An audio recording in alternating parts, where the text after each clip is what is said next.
Assalamualaikum warahmatullahi taala wabarakatuh. Salam sejahtera. Yang berbahagia Tuan Haji Mat Kardi bin Mat Syarif, YDP PIBG SK Bandar Baru Kuala Selangor.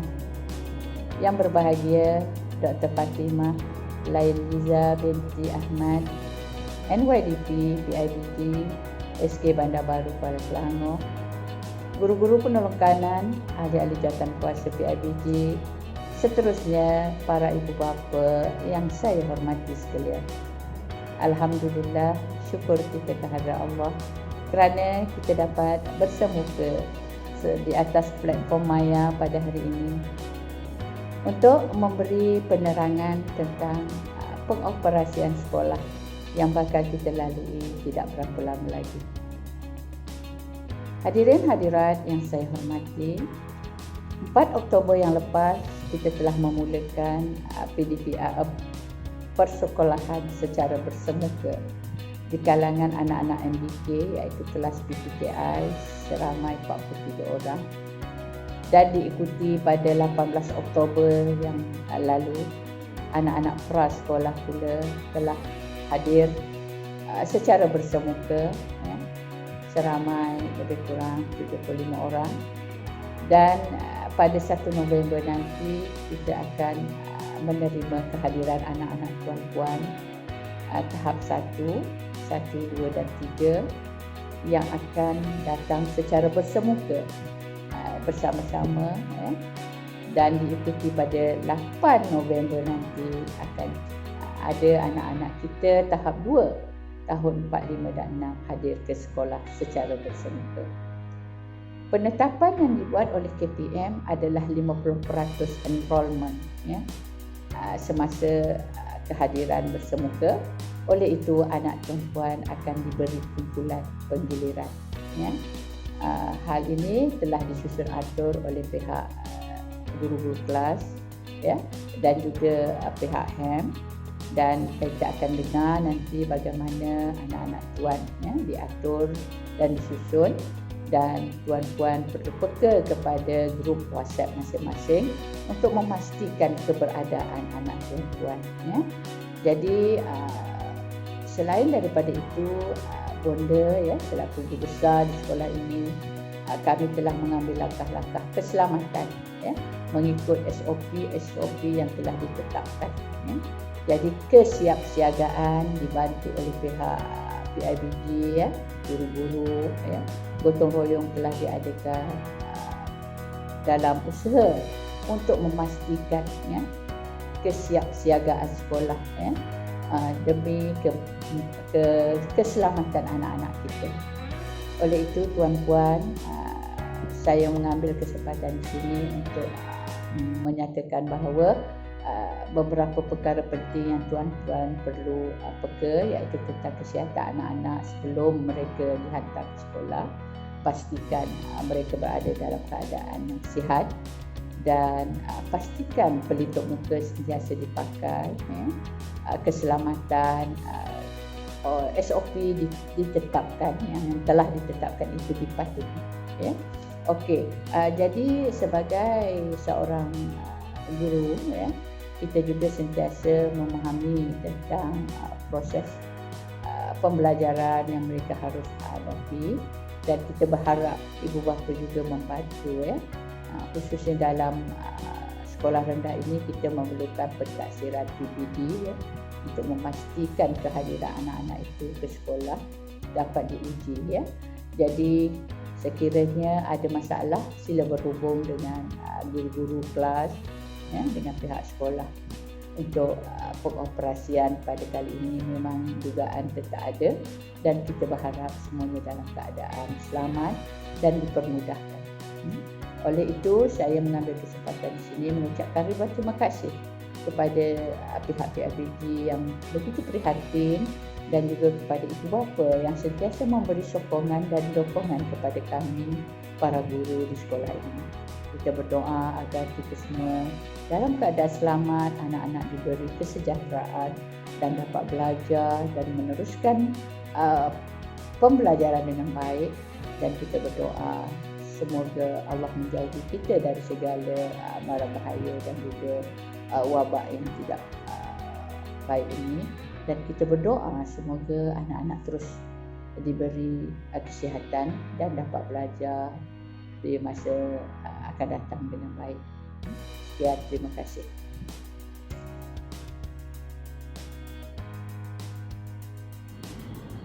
Bismillahirrahmanirrahim. Assalamualaikum warahmatullahi. Yang saya hormati Tuan Guru Besar, guru-guru penolong kanan, guru-guru sebaru, NYDP dan juga seterusnya AJK Buapa. Pertamanya kita bersiap syukur kepada Allah SWT kerana dengan izinnya sekolah dapat dibuka semula walaupun secara sistem penggiliran. Saya harap ibu bapa dapat bersedialah dengan sistem ini. Pastikan jadual anak sama ada minggu itu minggu kena hadir sekolah atau PTPR, dan jangan lupa persiapan untuk anak sekolah, mask, sanitizer, dan pastikan laluan untuk mengantar dan mengambil anak. Marilah kita sama-sama beri kerjasama kepada pihak sekolah untuk melancarkan perjalanan pergerakan anak kita ke sekolah dan balik. Mudah-mudahan nanti akan dibuka lebih kepada anak-anak yang lain dengan full capacity. Sekian sahaja. Selamat kembali ke sekolah untuk anak-anak. Kita doakan sama-sama supaya mereka semua dijauhi daripada terkena wabak. Terima kasih.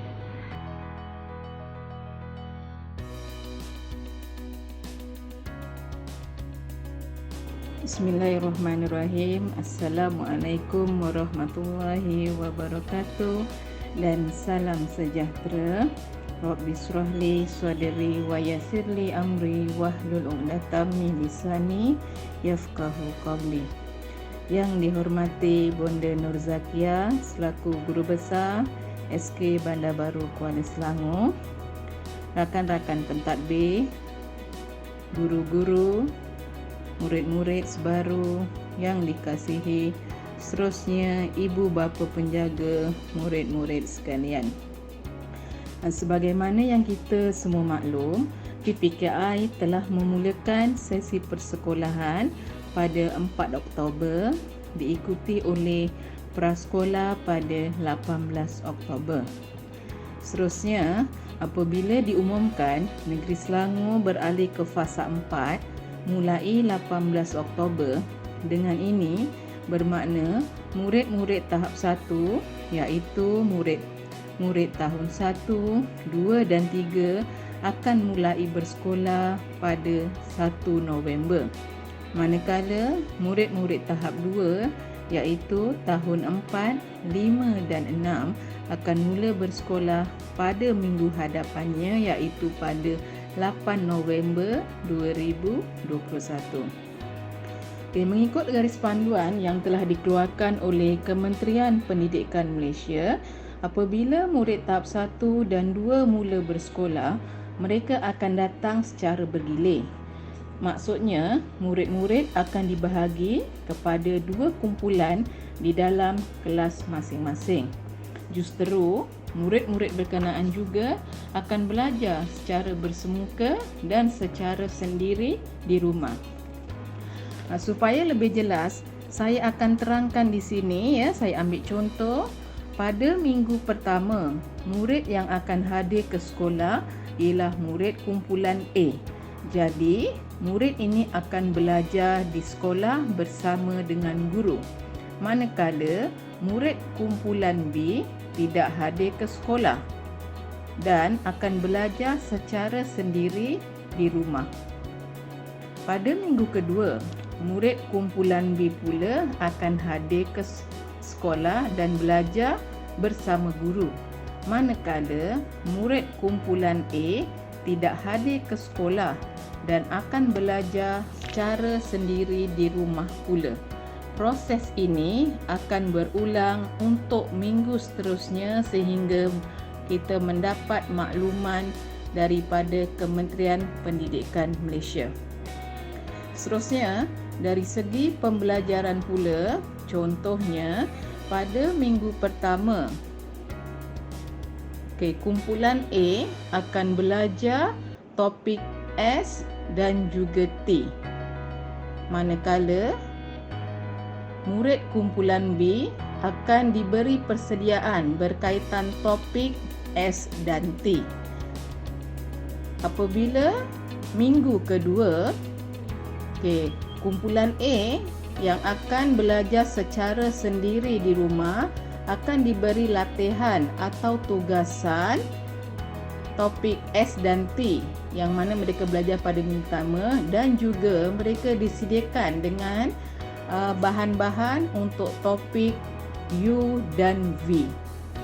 Manakala bagi murid kumpulan B yang pada minggu pertama mereka belajar sendiri, mereka akan hadir ke sekolah dan mereka akan belajar topik S dan T.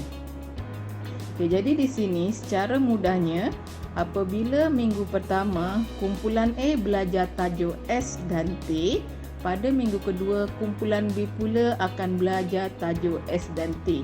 Ini bermakna murid-murid tersebut akan belajar topik yang sama cuma pada minggu yang berlainan.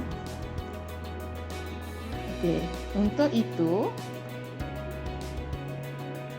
pihak sekolah memohon kerjasama daripada murid-murid yang menerima tugasan apabila belajar secara sendiri di rumah untuk merancang masa belajar, di mana jadual akan pihak sekolah berikan sebagai panduan untuk murid-murid belajar secara sendiri. Seterusnya menyelesaikan semua tugasan yang diberi oleh guru dan juga mengulang kaji ataupun membuat persediaan untuk sesi apabila bersemuka pada minggu hadapan berdasarkan tajuk atau topik yang telah disediakan oleh guru. Manakala di pihak ibu bapa, pihak sekolah amat mengharapkan supaya tuan-tuan dan puan-puan dapat memastikan anak-anak melakukan tugasan atau aktiviti yang telah disediakan oleh guru. Bolehlah berhubung dengan guru sekiranya ada sebarang masalah berkaitan dengan pembelajaran secara sendiri di rumah. Untuk itu, daripada unit kurikulum berkaitan dengan penggiliran murid dan juga penjadualan telah saya jelaskan. Untuk setakat ini murid-murid akan menggunakan jadual yang sama pada awal tahun untuk sesi pembelajaran apabila bersemuka mulai pada 1 November bagi tahap 1 dan 8 November untuk tahap 2. Selamat belajar dan selamat kembali ke sekolah kepada semua murid SK Bandar Baru Kuala Selangor. Untuk itu sekian dahulu. Assalamualaikum warahmatullahi wabarakatuh.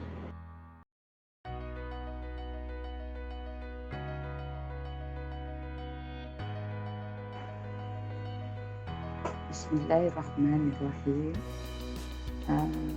Assalamualaikum warahmatullahi wabarakatuh. Salam sejahtera para ibu bapa yang saya hormati.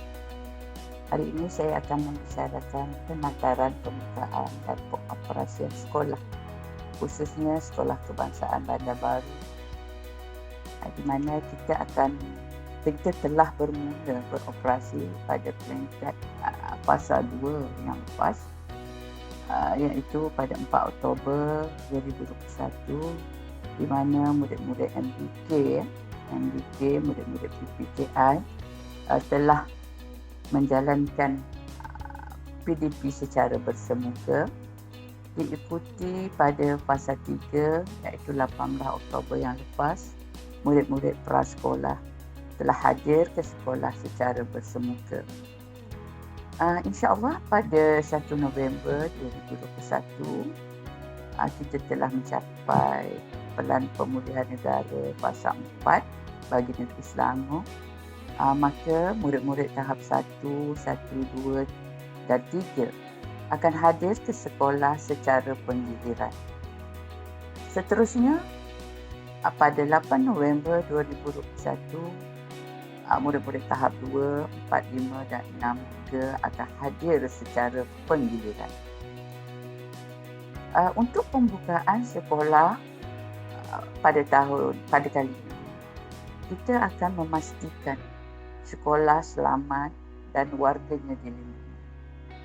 Guru-guru yang menerima vaksin lengkap dibenarkan melaksanakan PDP secara bersemuka.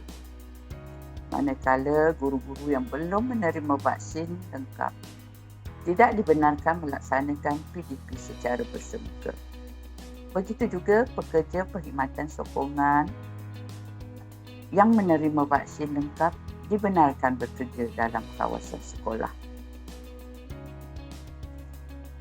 Seterusnya, bagi pembukaan sekolah kali ini, murid-murid yang hadir hanya 50% daripada enrolment. Bermakna pengurangan kapasiti murid dalam satu-satu masa untuk memastikan penjarakan dapat dilakukan. Pengurangan kapasiti murid dalam satu kelas dihadkan kepada 50%. Ini bermakna anak tuan-tuan akan dibahagikan kepada 2 kumpulan. Kumpulan A pada minggu yang pertama, kumpulan B pada minggu yang kedua.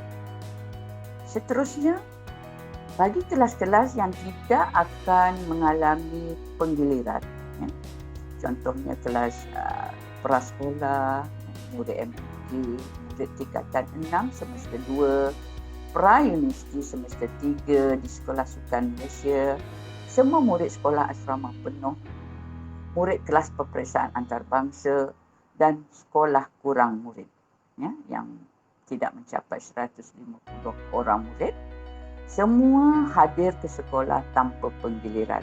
Manakala murid sekolah yang mempunyai enrolment yang tinggi, tahun 1, 2, 3, 4 dan 5 dan 6 di sekolah rendah, kelas peralihan di sekolah menengah, tingkatan 1, 2, 3, 4 dan 5 di sekolah menengah, murid kelas peperiksaan awam seperti SPM, SGM, STAM dan STPM, serta murid-murid kelas peperiksaan antarabangsa yang mempunyai enrolment yang tinggi akan hadir secara penggiliran. Berikut adalah jadual fasa PPN yang telah ditetapkan. Iaitu kita telah bermula pada 4 Oktober dengan murid-murid MBK. Seterusnya 18 Oktober dengan murid-murid pra. Seterusnya 1 November nanti, iaitu pada hari Isnin ini, murid-murid tahap 1, 2 dan 3 akan hadir secara bergilir. Manakala pada 8 November akan hadir murid-murid tahap 2, tahun 4, 5 dan 6. Bagi negeri-negeri yang merupakan kawasan atau lokasi gelembung pelancongan, sekolah telah bermula mengikut fasa 4. Perubahan fasa ini akan diberitahu oleh pihak MKN dan kita akan sentiasa mematuhi arahan dan akan bersiap siaga untuk apa juga keadaan. Untuk pembukaan secara berperingkat inilah antara perkara yang telah dilakukan di Selangor 18 Oktober fasa 3 dan kita sekarang berada di fasa 4, maka sekolah dibuka secara penggiliran bagi semua tahun. Okey, kita terus kepada pengoperasian bagi sekolah dengan penggiliran. Kalau kita melihat kepada jadual contoh, kaedah pengukuran dan penyusunan, di dalam setiap kelas, guru-guru akan memastikan penjarakan diukur 1 meter dari individu ke individu.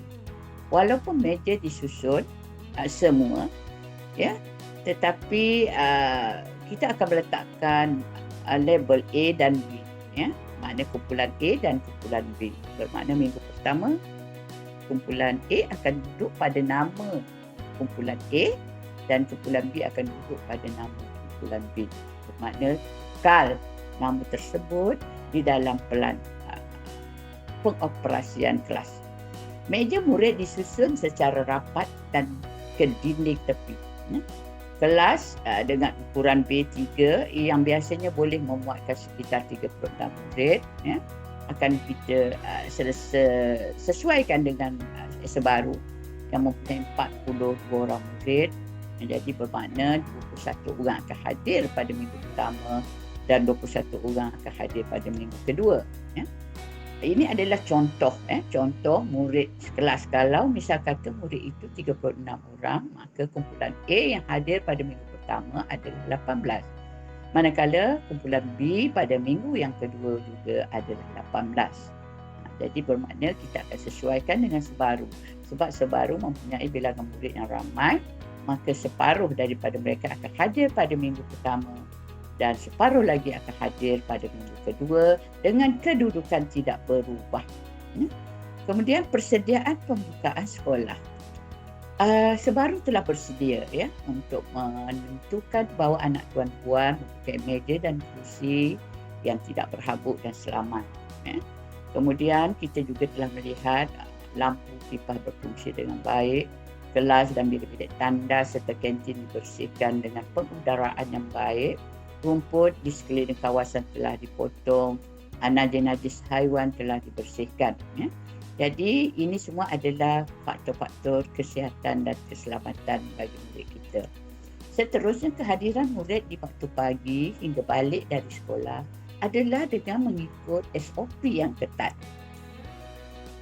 Maknanya sentiasa mematuhi dan mengamalkan garis panduan pengurusan dan pengoperasian sekolah dalam norma baharu.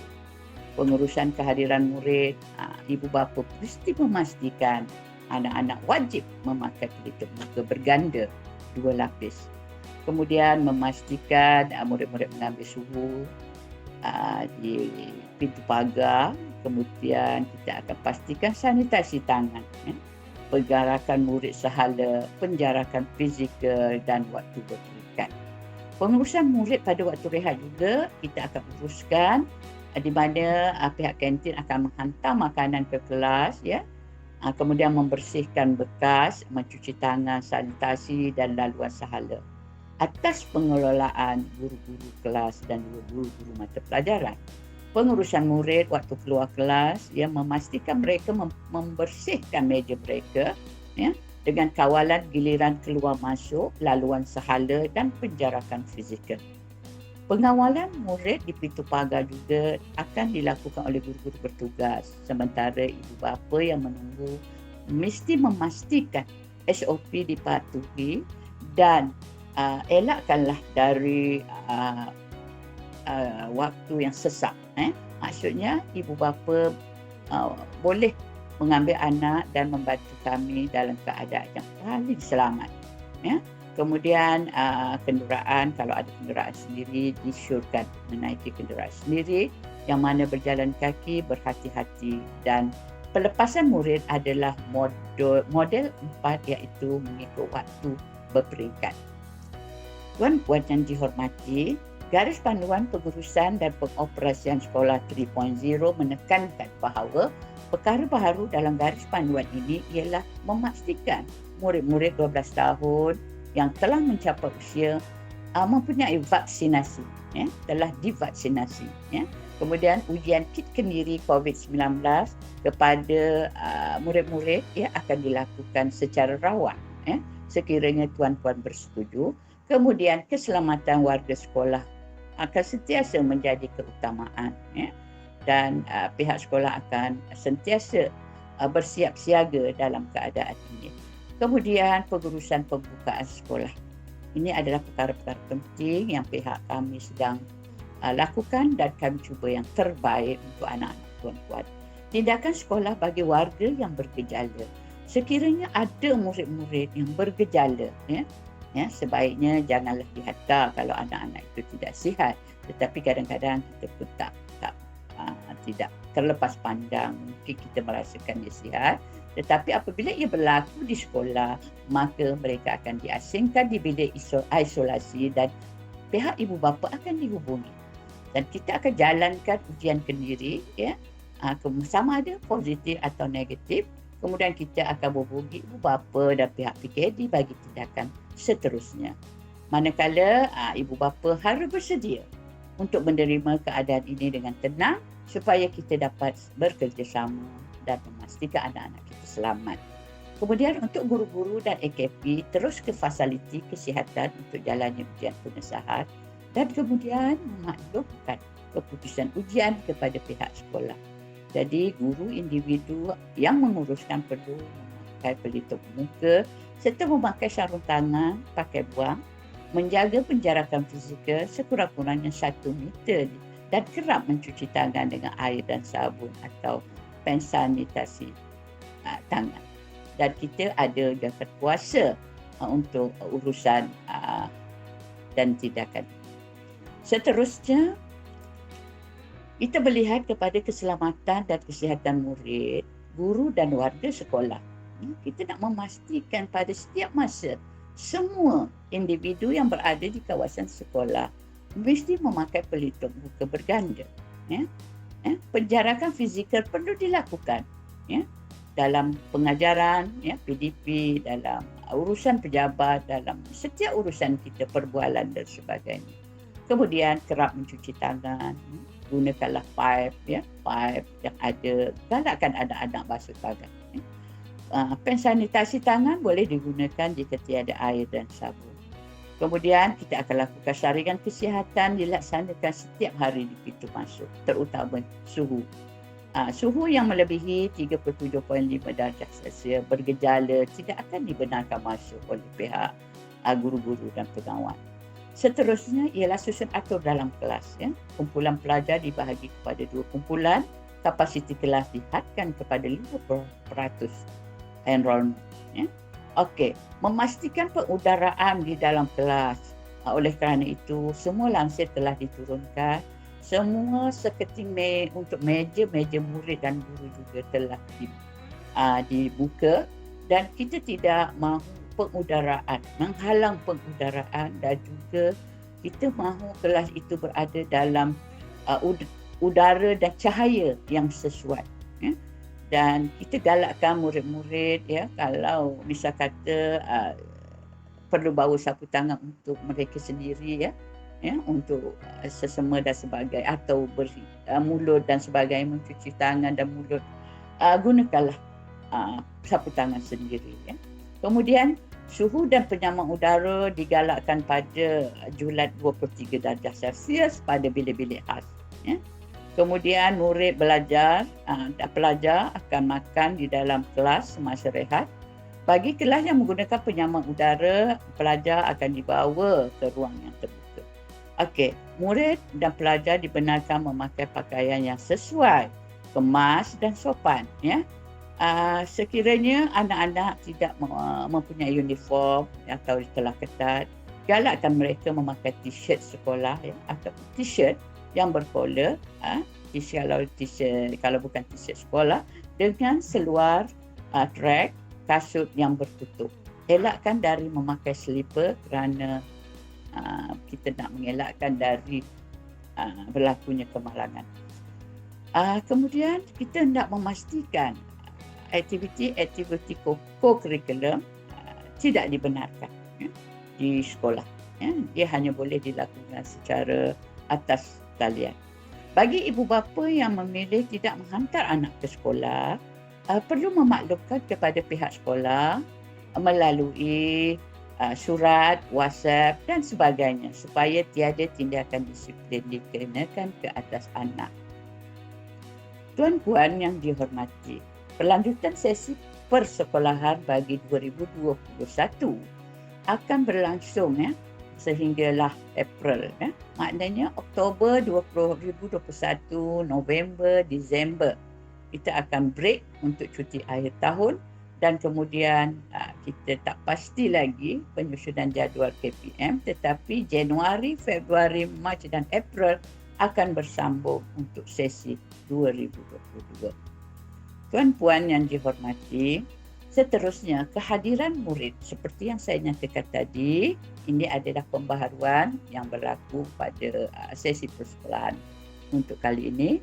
Kehadiran murid dihadkan 50% enrollment kelas. Kehadiran ke kelas secara penggiliran, pastikan tuan-puan tahu kumpulan anak A atau B.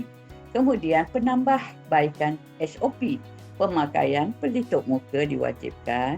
Murid bergejala tidak dibenarkan ke sekolah. Memastikan pengudaraan yang baik dalam kelas, membuat ujian kendiri COVID-19 sekiranya murid bergejala di sekolah. Kelonggaran peraturan seperti yang saya nyatakan, iaitu murid dibenarkan memakai pakaian yang sesuai dan kemas serta sopan sekiranya seragam yang ada tidak lagi sesuai untuk dipakai. Ketidakhadiran murid dengan surat pemakluman, itu pembaharuan bagi pengoperasian bagi sekolah tahun ini. Kemudian kita melihat kepada model penyuraian murid, kita ada beberapa model yang telah ditetapkan oleh KPM, tetapi sebaru telah mengambil model 4, iaitu penyuraian murid secara berperingkat. Apa yang kita lihat di sini tuan-puan, waktu datang murid tahun 1 hingga 6 menggunakan pagar A dan B. Murid PPKI pagar D, murid prasekolah pagar C. Penting selepas 7.30 pagi, pintu pagar B akan ditutup.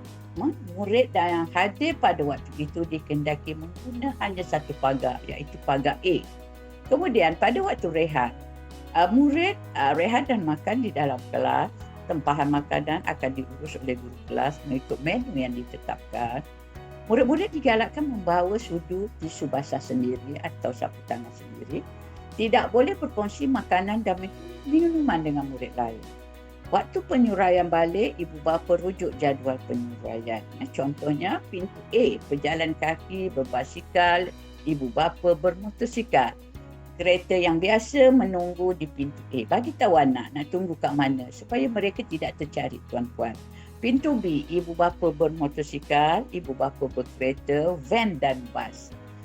Pintu C, ibu bapa bermotosikal, ibu bapa berkereta, van dan bas. Keutamaan kepada murid tahap 2 kerana mereka duduk di blok yang terakhir, blok yang D itu. Jadi mudah untuk keluar pada pintu C. Pihak sekolah amat berharap ibu bapa dapat memaklumkan kepada anak-anak supaya menunggu di pintu pagar yang betul. Selepas pukul 1.30 petang, semua pintu pagar akan ditutup dan murid yang masih belum pulang akan diarah berada di pintu A sahaja bagi tujuan keselamatan. Kerjasama tuan-puan amat kami hargai. Tuan-puan sentiasalah mengikuti WhatsApp group kelas masing-masing supaya sentiasa ada info yang akan diberikan oleh guru kelas. Keselamatan dan kesihatan murid, guru dan warga sekolah. Gunakan pelitup muka pada setiap masa, penjarakan fizikal 1 meter, mencuci tangan dengan air dan sabun. Ini adalah perkara-perkara penting dan pensanitasi tangan boleh digunakan jika tiada air, saringan kesihatan setiap hari di pintu masuk dan pastikan suhu 37.5 darjah Celsius dan bergejala tidak akan dibenarkan masuk. Okey. Kemudian kawasan sekolah hendaklah sentiasa selamat, sanitasi dengan kerap, penggunaan pelitup muka. Ini saya ulang balik sebab penekanan. Okey, kemudian pintu dan tingkap sentiasa terbuka, langsir tidak menghalang aliran udara, penggunaan kipas digalakkan untuk tujuan pengaliran udara. Penyaman udara boleh digunakan dalam suhu 23 darjah Celsius hingga 26 darjah Celsius. Penggunaan penapis udara mudah alih digalakkan. Sekiranya ada ibu bapa atau penjaga yang ingin menyumbang kepada sekolah, amatlah dialu-alukan. Seterusnya, pengurusan prasarana telah saya jelaskan tadi, dan kita lihat pula untuk ujian COVID-19 bagi murid-murid KPM, secara rawak, yang semua akan kita edarkan kepada tuan-puan dan anak tuan-puan. Mungkin ada yang terpilih dan ada yang tidak. Oleh itu, saya berharap kerjasama dari semua pihak, sekiranya ada di antara anak-anak kita yang mengalami masalah, kita akan terus menghantar mereka sama ada ke hospital ataupun kita menunggu tindakan daripada tuan-puan. Kita akan sentiasa berhubung. Ini adalah perkara-perkara yang telah saya nyatakan tadi. Seterusnya, pengoperasian kantin. Semua pekerja kantin perlu mendapat vaksin lengkap, mematuhi SOP yang dikeluarkan oleh MKN dari masa ke semasa. Murid pelajar makan dan minum dalam bilik PDP semasa rehat dengan sediaan guru. Murid pelajar dalam kelas yang menggunakan penyambung udara perlu berada di ruang yang disediakan oleh guru. Dan tuan-puan, ingin diberitahu bahawa anak-anak tahun 6 ada sebahagiannya, sebahagian besar telah mencapai usia 12 tahun pada tarikh diimunisasi, iaitu 12 Oktober 2021 yang lepas. Dos pertama Pfizer telah diberikan dan pada 15 November 2021 ini mereka juga akan menerima dos yang kedua. Semoga anak-anak ini akan terus sihat dan kita berdoa bersama semoga anak-anak sebaru akan mendapat hidayah dan perlindungan daripada Allah Subhanahu Wa Taala. Semoga mereka akan dapat belajar dengan tenang dan sentiasa mendapat rahmat dan kejayaan daripada Allah Subhanahu Wa Taala. Sebagai ibu bapa, penjaga dan guru, marilah kita sama-sama berdoa. Semoga kita semua dilindungi Allah daripada COVID-19 dan kita berdoa semoga anak-anak ini dapat belajar dengan tenang dan berjaya dunia dan akhirat. Sekian, wabillahi taufiq wal hidayah. Wassalamualaikum warahmatullahi wabarakatuh.